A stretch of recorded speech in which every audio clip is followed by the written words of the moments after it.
Good morning, everyone. Well, it's meditation time, and today, for this first Sunday of Black History Month, we'll also share in communion after we do our meditation. But we're going to practice today Visio Divina, which is a spiritual practice in which you meditate on an image of some sort. It might be a photograph or some type of visual art.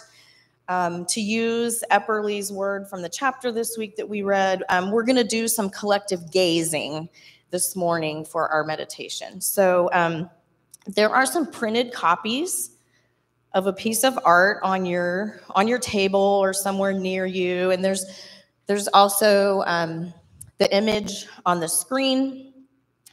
Let me introduce you to this piece, and then we'll kind of get started on our meditation. The piece called Deposition is reminiscent of European Christian art, but the artist has reimagined this scene using an urban setting, as you can see, and substituting African American characters for those European folks that we are kind of used to seeing in historic Christian art. This particular piece appears to be like those scenes that we have seen of Jesus' friends and family handling his body after the crucifixion. All right. So before we begin the actual Visio Divina and begin to gaze on the image, let's just take a moment to get centered. If you want to just close your eyes for just a couple of breaths, I want us to pause, inhale deeply, and allow our bodies to fill completely with life-giving, mind-clearing air. So just take a really, really deep breath, as deep as you can. And when you don't think you can hold any more air, blow it all out. Let all the distractions go as you exhale. And do that one more time. A big, deep, full breath in. And then release all the distractions, all the clutter. And now I invite you to open your eyes and to gaze at the artwork in front of you, whether you're holding the piece of paper or whether you're gazing at the screen. In our reading this week, Bruce Epperly reminds us that gazing begins with the senses, transforms our heart and mind, and inspires our hands to reach out to those Christ loved. So engage your senses. Take in the entire picture. Notice shapes, colors, lighting. Notice the detail of the background and the foreground. And once you have visually canvassed the entire work, allow your attention to be drawn to a focal point that might be different for each of us. This is a moment to invite the Spirit to guide your eyes, your mind, and your heart. We'll take a pause here while you meditate on that part of the picture that has captured your attention.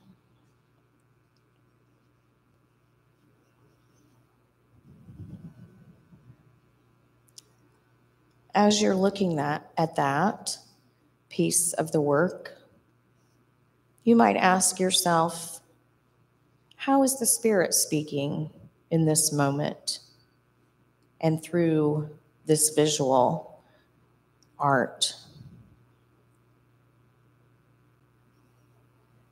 Why do you think a particular place captured your attention? Is there an invitation there? Is there a memory? As you reflect on the art with both your mind and heart, what emotions are rising up within you? Is there a word or a phrase that describes the feelings you're experiencing?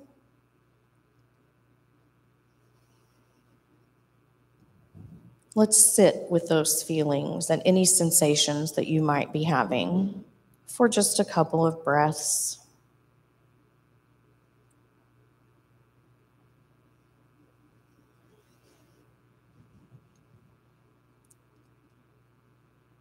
One of the last steps in a Visio Divina exercise is to respond.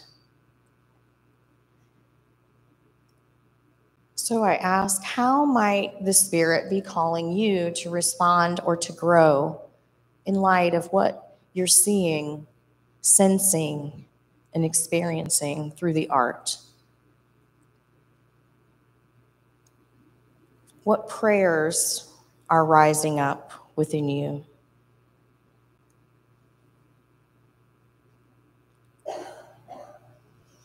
And even if you have no words to describe those feelings exactly, or to articulate what is happening within your soul, we can know that the Spirit of God is with us here in the silence. And we can be assured that the Spirit prays on our behalf, even when we don't have the words.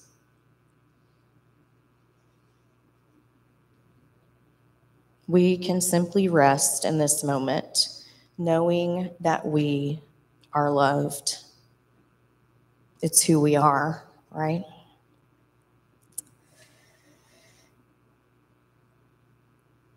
We are going to transition to a time of communion, but we're still going to consider the painting as we do so. So I would invite those who have the communion elements to kind of take them around to the tables. I'm going to continue to talk a little bit and frame this time. So I invite you to consider the painting again with the communion meal in your mind. At Crosswalk, we regularly share some type of bread or small bite and a cup here together in this community. We do it to celebrate God's goodness. We do it to remember Jesus' extraordinary life and the way he died. We do it as an expression of gratitude for the Spirit's invitation to be co-laborers with God. And we do it as a commitment to shalom for the earth and all of its inhabitants. And what the scripture tells us about the communion meal is that Jesus and his friends were together the night before he was unjustly executed. They had what we might call a dinner party. They ate little bites. We know they dipped their hands in common dishes, probably bumping into each other as they did. They passed cups of wine around the table. They were a community, flawed, messy, and yet bound together by their shared human experience and by the Spirit of God that worked in and through their lives. So consider the painting again. I see a similar community, human, messy, bound together by, at the very least, this shared experience of tragedy, clearly filled with love for each other and for their fallen friend. And I imagine that in the hours before this scene that we see, this group of friends and family may have enjoyed a meal together in someone's living room or family room. Perhaps they were watching a football game or a movie. Maybe there was pizza, bags of open chips that They reach together into the bag to grab at the same time, colliding and maybe spilling chips on the floor. I imagine Coke sloshing out of cups as they jumped up to cheer for their team or perhaps toasted their friendship. But by the next day, one of them was gone, and all their lives forever changed by what they witnessed and experienced together. This week in our reading, we're challenged to be awake and aware to the deep pain and suffering in our world. By leaning into that pain, instead of averting our eyes, we can grow more compassionate, more empathetic. We can join together in spiritual solidarity to be more like Jesus, who we read in Philippians, did not cling to his status, but instead gave himself fully to the human experience, even unto suffering and death. So this morning we are sharing chips and soda. Perhaps like the last meal of these young people in the piece of art. And we remember not only Jesus' life, but also the countless lives of Black and brown siblings whose lives were cut tragically short by acts of violence and injustice. We still celebrate the great gift of God's love, which enables us to be community to one another and to serve our community. The love that empowers us to be tellers of truth and agents of reconciliation. We accept the invitation of God's Spirit to keep working and striving, and we recommit ourselves to the long, slow work of shalom. And so together we can say, may it be so. I invite you to eat and drink.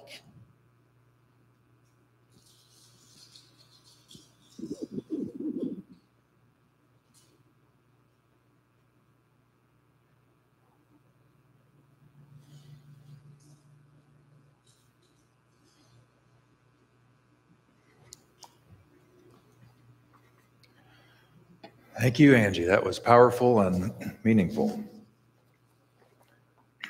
Kind of to dovetail on what Angie just took us through, there's a song that I want to offer you, and you're welcome to sing it along with me.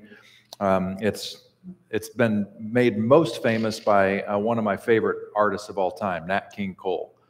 That's the kind of music that I was taught to sing.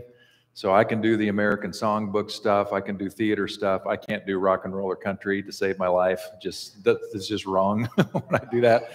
Some classical stuff here and there, but I love that vibe and I love that stuff. And this particular song is really interesting because it has a very positive message, but it's haunting in its tones. So this song is called Nature Boy.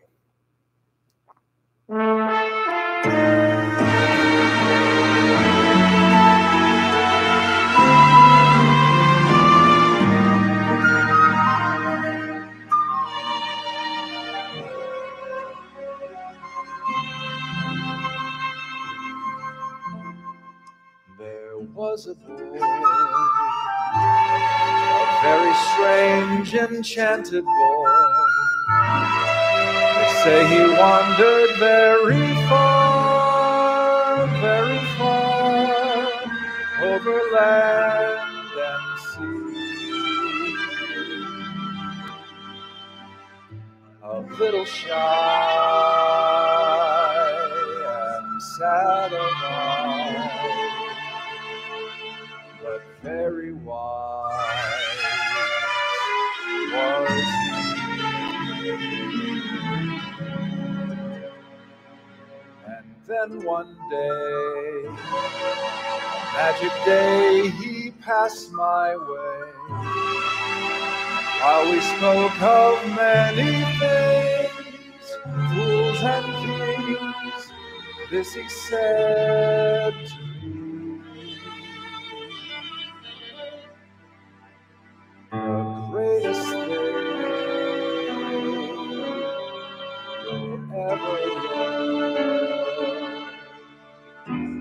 just to love and be loved in return.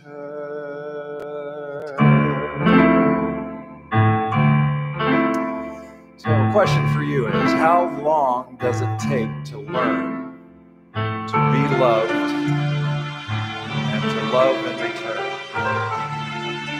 How long does it take to learn to be loved and to love in return?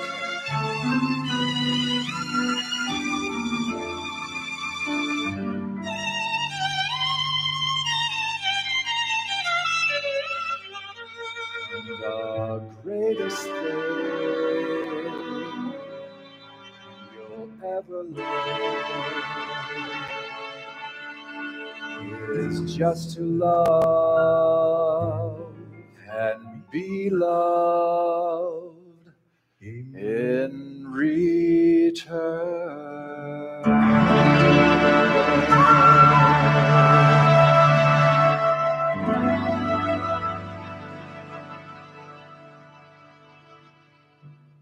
Thanks for humoring me.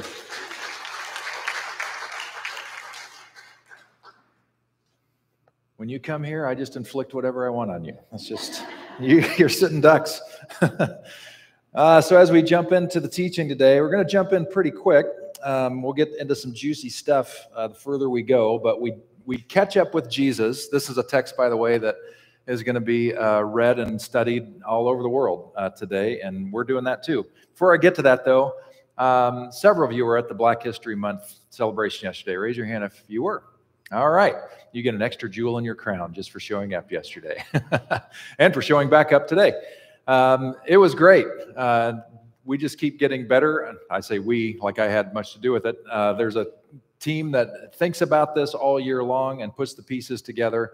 And it was a really great experience. I think one of the most powerful parts for me was there was a student from American high school who shared a poem that he created that was 10 minutes by memory and passionate. It was stunning and jaw-dropping, and he got a standing ovation, which he deserved. I'd like to find out how I can get a hold of that kid, and let's bring him here to do it again, because that was just an incredible experience. So anyway, you missed out if you didn't come, and it is a live stream, so you could go back and watch it if you want, and fast forward through the in-between periods or pauses or whatever. So hope you'll do that. Okay, so Jesus has just started his ministry in full, like we looked at last week, and we catch up with him here. After Jesus left the synagogue with James and John, they went to Simon and Andrew's home. Now Simon's mother-in-law was sick in bed with a high fever. They told Jesus about her right away. So he went to her bedside, took her by the hand, and helped her sit up. Then the fever left her, and she prepared a meal for them. Now, I just need to say right away, don't freak out at this. This seems like terribly inappropriate. Like the woman just got done being sick, and immediately she's thrust into the kitchen because nobody else knows how to make a sandwich, right? That's not what's happening here. I mean, they did have gender roles back then for sure that are even more strict than the ones that we're still trying to claw our way out of today. But you need to see with a different lens here, that you have a hospitality culture, and this woman knows that her son is coming home with some buddies and with Jesus, who by now is a growing celebrity. The last thing she wants to do is be sick in bed. And sick in bed then with a high fever, that's not like pop a couple Tylenol or ibuprofen and you'll be good in a couple hours. This could be a death sentence back then because they didn't have the stuff to deal with things like that. So she could literally be worried about her very life. And Jesus comes and restores her to wellness. And what is her natural response when she is well? She wants to do what she really wants to do, which is provide hospitality for her guests, because that's what you do in that culture. And to not provide hospitality would have been a great embarrassment to her. So there's a part of her that longs to do this because that's what's done, and it's kind of a special guest. So while there certainly are some gender things going on there, see it for the beauty of what it is and get the message that is worth taking home. That could it be that we're seeing a pattern here? That when Jesus does a restorative work for people, the natural response is to serve other people. When we have experienced some aspect of salvation, of being made more well, healed in some way, perhaps our natural response after that is to do something for somebody else. So it continues. That evening after sunset, many sick and demon-possessed people were brought to Jesus. The whole town gathered at the door to watch. So Jesus healed many people who were sick with various diseases, and he cast out many demons. But because the demons knew who he was, he did not allow them to speak. Now, like I said last week, on demon possession and other kinds of healing things, just let the story be the story. If you have too much of a difficult time getting literal with it, that's fine. Just appreciate what these authors are trying to get to us, to say, Jesus is doing a big thing here. He was known by third parties as what they called a magician, a miracle worker. So we know that God flowed through him in some ways to do profound things. How they interpreted things and how they understood things, we might take issue with that, but just see it at face value. Jesus is a conduit of God's Spirit, and good things are happening. Well, before daybreak the next morning, as he often did, Jesus got up and went out to an isolated place to pray. Later, Simon and the others went out to find him. When they found him, they said, "Everyone is looking for you." But Jesus replied, "We must go on to other towns as well, and I will preach to them too. That is why I came." So he traveled throughout the region of Galilee, preaching in the synagogues and casting out demons. So we need to learn something more about Jesus here, as he's not just staying in his most comfortable areas, but he's reaching out where he's not as comfortable, where he doesn't know the people as well, and he's taken the risk, because when you've experienced the power and love of God in your life, it appears through Jesus that the natural response is to take it further and further. The Apostle Paul experienced this as well. And he, to a church in ancient Corinth, said this, among other things. He says, "When I am with those who are weak, I share their weakness, for I want to bring the weak to Christ. Yes, I try to find common ground with everyone, doing everything I can to save some. I do everything to spread the good news and share in its blessings."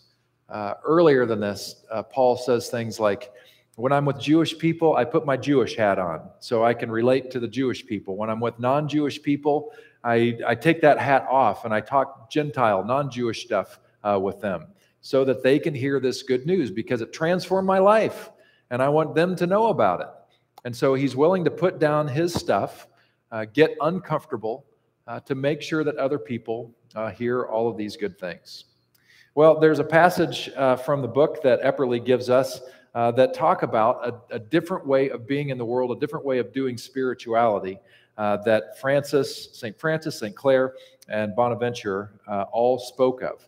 And so we get this quote here from Epperly. St. Francis and St. Clare reflect an alternative world-affirming spirituality. The spiritual path taken by most monastics in the 12th and 13th centuries, it's when they did their thing, could be described as a journey of ascent from earthly to heavenly things. And what that means is that they would spend their time, like they'd go away, instead of spending time in and amidst people, it would be asceticism to the max. So they would focus on heavenly things and meditate and think about the world to come, and didn't really care a lot about the world right now. But in contrast to this path of world denial, Francis and Clare took another path toward God. Their mysticism reflected a horizontal ecstasy in which the journey inward and the journey outward are one and the same. Going deep within, they purified their passion, enabling it to be an aid instead of a hindrance to spiritual maturity. By placing ourselves in God's presence throughout the day, we experience God as the reality in whom we live and move and have our being. Francis opened to God in every encounter. Synchronicity abounds, and when we live prayerfully, every interchange and choice become an opportunity to experience God's wisdom guiding our daily lives. Spiritual practices open our whole being to God's call. So Francis was a practicing panentheist before he knew to call it that, which is simply a fancy word to say that everything is in God. That's what panentheism means, everything in God. And it means that we're swimming in God rather than God being distant up there, which was the primary cosmology of the day. We believe that God is everywhere, and therefore we can expect to see aspects of God, semblances of God show up all the time in our interactions with each other. So Francis would attune himself to this reality, and in every conversation he had, he'd be wondering, how's God in this conversation? And not just with people, he would talk to animals and plants. He was known for calming down a pack of coyotes who were scaring villagers. He had a serious conversation with a wolf that was freaking out the town of Gubbio. He even talked and thanked a bunch of birds who were singing their songs of praise to God, he said, and then kind of asked them to quiet down a bit because he was having a hard time meditating and thinking to himself. So he really treated his life like he was not separate from the created world, but right there in it and just being a part of it. You might think that's nuts. Have any of you ever talked to your pet? Right? Have you had a stern word for your dog or cat? Right? Right. So we're all a little bit like Francis that way. To help us hear a little bit more of what Bruce Epperly thought, I interviewed him this past week, and I want to share some stuff today and the next couple Sundays that he offers us. So hear Bruce in his own words talking about this being open to everything. And I'll go back to Francis and Clare and Bonaventure for this. They believed that God addressed them in every situation. They believed that God addressed them from the inside out and the outside in. So that if I would put this in Whiteheadian language or process language, the aim of God or God's vision is not just coming to me, but it's coming from my neighbor to me through God. And that we're always on holy ground wherever we show up, and that part of our spiritual life is the ability to see the holiness around us.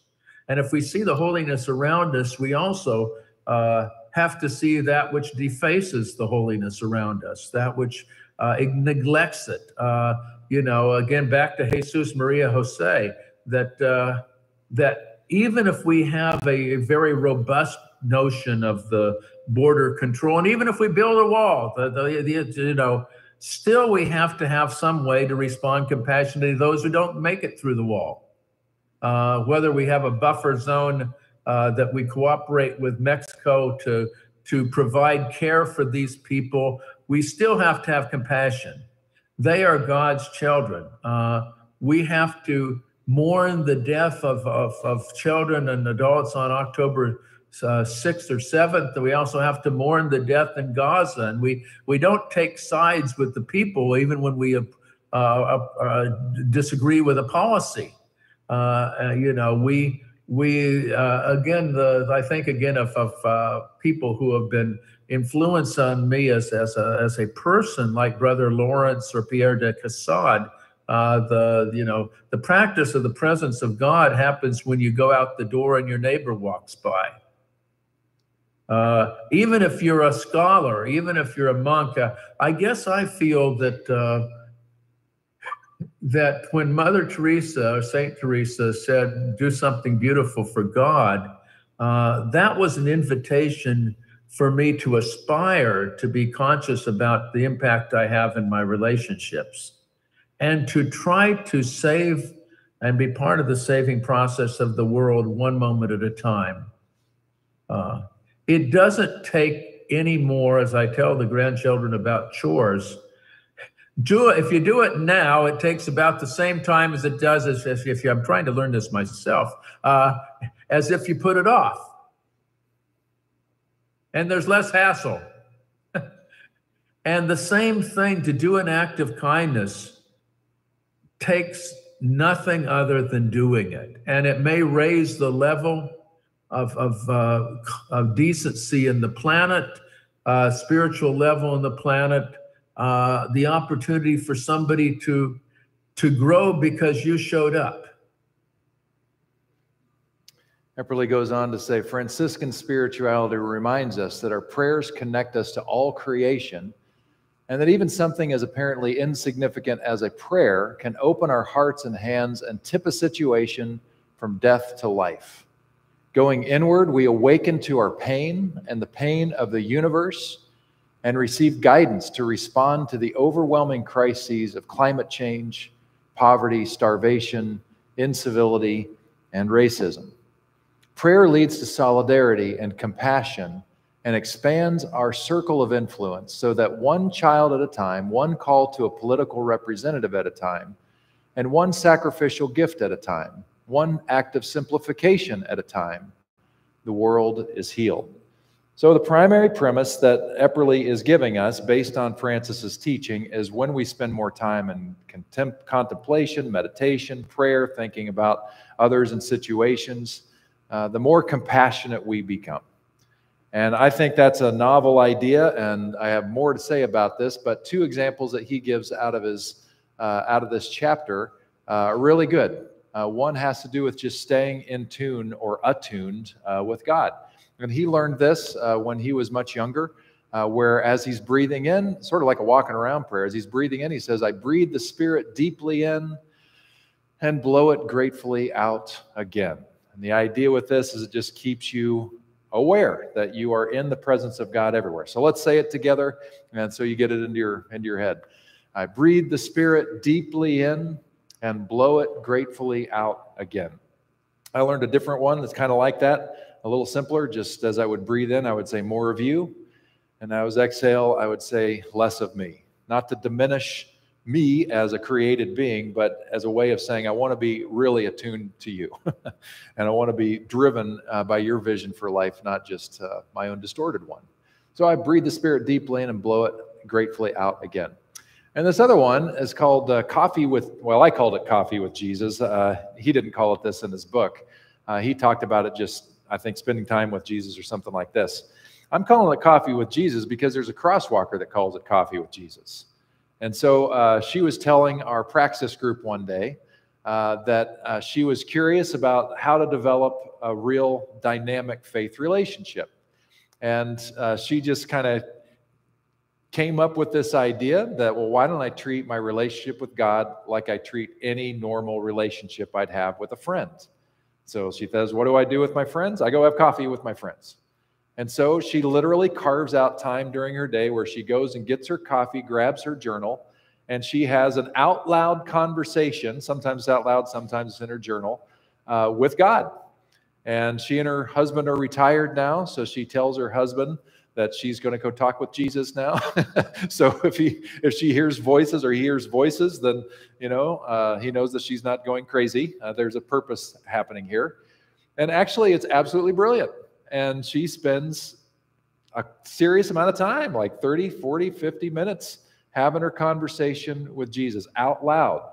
And that's actually part of the genius, because when we actually say things out loud, things happen in our brain in different ways than when we just think them. So I encourage you to consider that. And nothing is off limits in her conversation. Sometimes she says it's like very trivial things about, well, this is what I'm doing today, and this is what I did yesterday. Sometimes it's like, boy, that really bugged me yesterday. Or sometimes it's much, much deeper and grittier than that. But just this idea of spending time to do that makes perfect sense. So maybe for you, it's not coffee, in some secluded place. Maybe for you, it's on your commute to work. You've got some time. People will just think you're talking on the phone when they see your mouth moving. They won't necessarily think you're crazy unless they know you. And so it might work out fine. But make that your time, to talk to God or take that hike or whatever the case may be. The whole point of these exercises is to increase our ongoing conversation with God, because it has an effect on us, and therefore it has an effect on everyone we touch. However, I want to add an addendum to this that Epperly does talk about in terms of embracing our pain and going deep with pain. But it just dawned on me this week as I was thinking about the beginning of Black History Month and some of the ills that we have in our culture and in our world, that maybe just praying and having quiet time with God maybe isn't enough. That maybe we need to add a little grittier element to it to help us think things through. And I want to say that because just knowing things are things that we need to do doesn't necessarily mean that our hearts are changed or our minds are changed. And so thinking about Black history, I thought, we had 400 years. We're into 400 years of Black history in the United States. And it took most of those 400 years for us to figure out that owning another person is wrong. And it took another 100 years for us to say, you know what, if our government documents suggest that we're all created equal, then that ought to actually manifest itself in reality. That people should be able to buy a home wherever they want to buy a home. If they can go to college and they want to go to college, they should be able to get into any college regardless of their skin tone. They should be able to get a loan like anybody else could get a loan regardless of their skin tone. I bring these things up because in our country for a very long time, if your skin was darker than mine, and the darker, the worse it would be for you, the reality for you was more and more severely limited. You'd be redlined, only being able to buy homes in certain neighborhoods. If you could get a loan, the terms were probably terrible. You could go to college, but only Black colleges.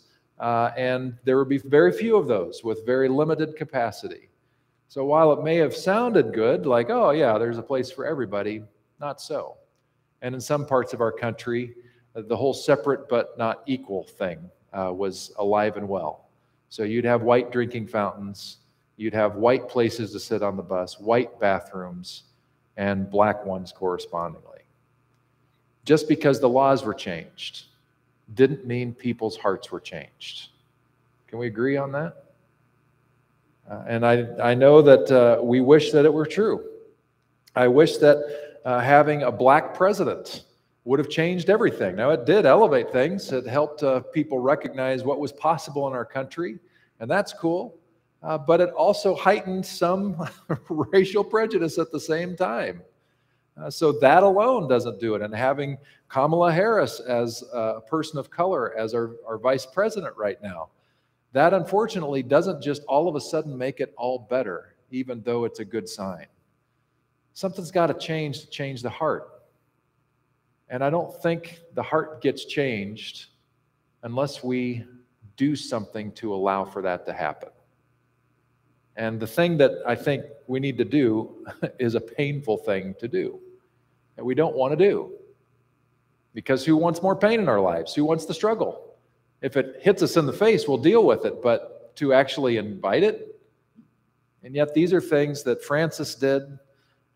His aha moment, his transforming moment, wasn't because he prayed diligently and just became this, better human being. I'm sure certainly he did to a degree, but it was that he faced his greatest fear, which was a leper colony.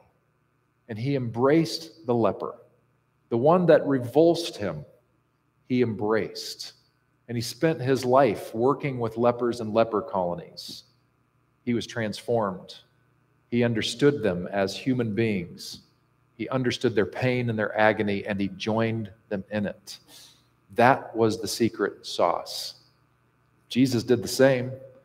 He was known, famous, infamous perhaps, for hanging out with the wrong people.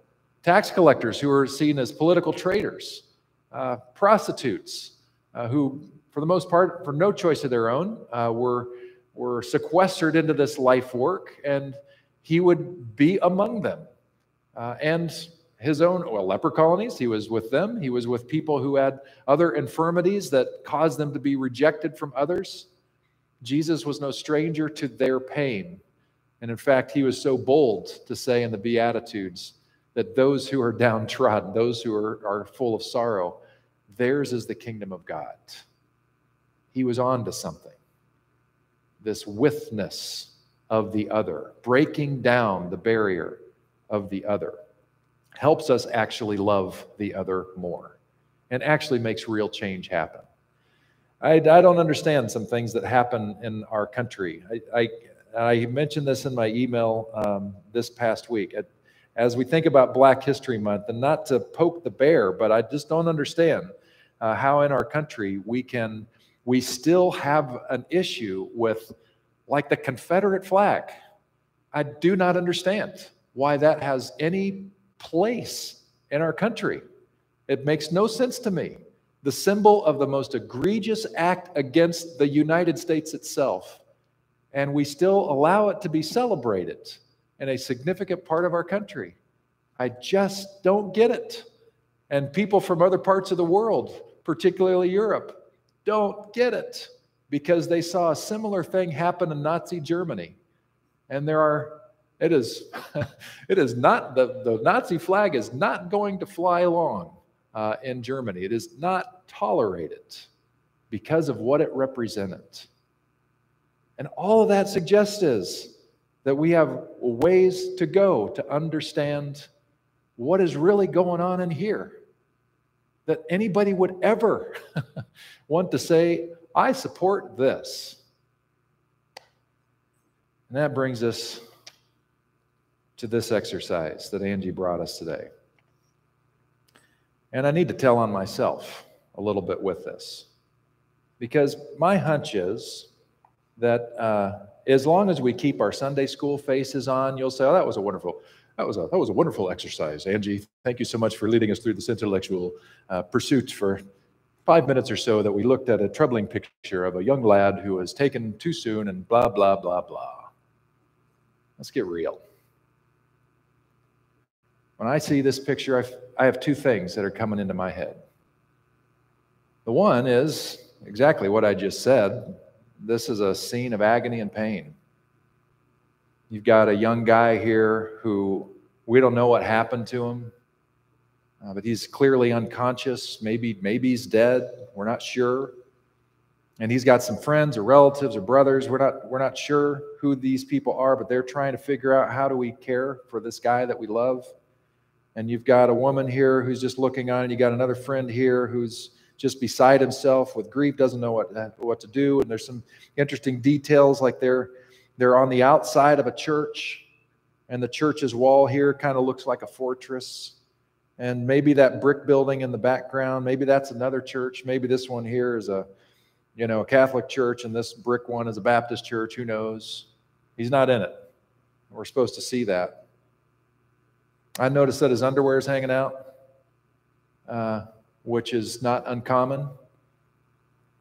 And so I see a symbol of agony here, a current scene. And we should. But I have to be honest that because of the culture that raised me, there are other voices that come into my head. Voices that I've heard repeated throughout my entire life, here in this space even. And I'm ashamed that I have to manage these voices. But I wonder if I'm the only one. I wonder if I'm the only one that hears a voice in my head when I see this, and I say to myself, I wonder what he did to deserve that. I remember one time, we're not quite out of COVID yet, and a guy comes in the church. He was a crosswalker, and don't get me wrong, a beautiful guy. He's since passed on, but a beautiful guy that chose to stay in Crosswalk even though we messed with him every week. And he came to me one time. He would break COVID rules all the time, and he would just come into the church, and I'm working on stuff, and he came walking back there. I was in the booth working on something and the tech stuff. And he comes over and says, "Pastor Pete, I want to talk to you about George Floyd. He was a bad dude, Pastor Pete. How are we supposed to feel about that?" And he was voicing what a lot of people felt, but were very slow to say out loud. George Floyd deserved what he got. That he was on drugs, and he stole something. And therefore, why are we making such a big deal out of George Floyd's death? Why are people rioting in the streets for that? How do you really feel about this photo, this painting? Because if you are like me, and you think long enough, your very culture, maybe your family of origin, your friends, school, co-workers, different voices in the media, innuendo, they're in your head too. And if you look more like me, I would be highly surprised if the same words didn't cross your radar. What did he do to deserve that? And that is why we need to spend time with this, to break down those voices in our head which need to be broken down, to help us see what is just simply there. 1, 2, 3, 4, 5 human beings in agony. One may have lost his life, the 4 others looking on in agony. If this was your family, would you raise the same questions? If this was your brother, would you raise the same questions? If these were your cousins, if this was your street, would the same questions come over your mind? We need to spend time with the pain and the agony of our own humanity so that we don't perpetuate it. We don't like to do it. It is not fun to admit that these voices are in our head, but guess what? You did not just wake up. You were not just born into a blank canvas world. You were born into a context that told you things about the world. And until we see those things for what they are, they inform us. They rule our lives more than we would ever care to admit. I am simply asking you, could it be that Jesus was able to be who he was and be a conduit for God the way he was because he identified with the pain that his people were going through? Could it be that he was one who challenged racial prejudice because someone held his face to the mirror and said, "You are treating me as less than," and he learned from it? Could it be that St. Francis was changed for the same reason? It is hard work, but it is the work. And the irony is, when we choose not to do that work, not to be honest with ourselves about what's really happening here, we actually limit our capacity for the goodness of God to be at work in our lives. The very thing we want, the peace of God, the flow of God working through us, being in step with God. For every time we choose to not take this kind of thing seriously and any number of other hot issues, we are saying, God, I don't need you on this one. I'll handle it from here because I don't want to look at that thing which you need me to look at. Do we have the courage to say to God, God, help me see myself. Help me know the steps I need to take. If for no other reason than our own narcissistic, self-centered egos who want the most for ourselves. Because you will not get it unless you do the hard work. And that's enough preaching for today. And I say it, I don't mean to make light of this. We have come so far in our history, and yet we still have so far to go. Working on this stuff with Stephen, coming up with a list. You can just find, just for film and theater, there's a top 100 list of African Americans who have influenced just that genre alone. And yet some are so hidden from our understanding. May it not always be so. Let's pray together. So God, before I release this congregation from this torture, I pray that maybe your Spirit will resonate with us in some way. In fact, God, I would ask that if I have offended or frustrated anybody here today who's just mad that I even brought this stuff up and I've agitated, instead of bringing peace, I've made people angry or upset. God, I pray that my friends, the people I love here, if I've upset them, I pray that your Spirit will seek to their aid.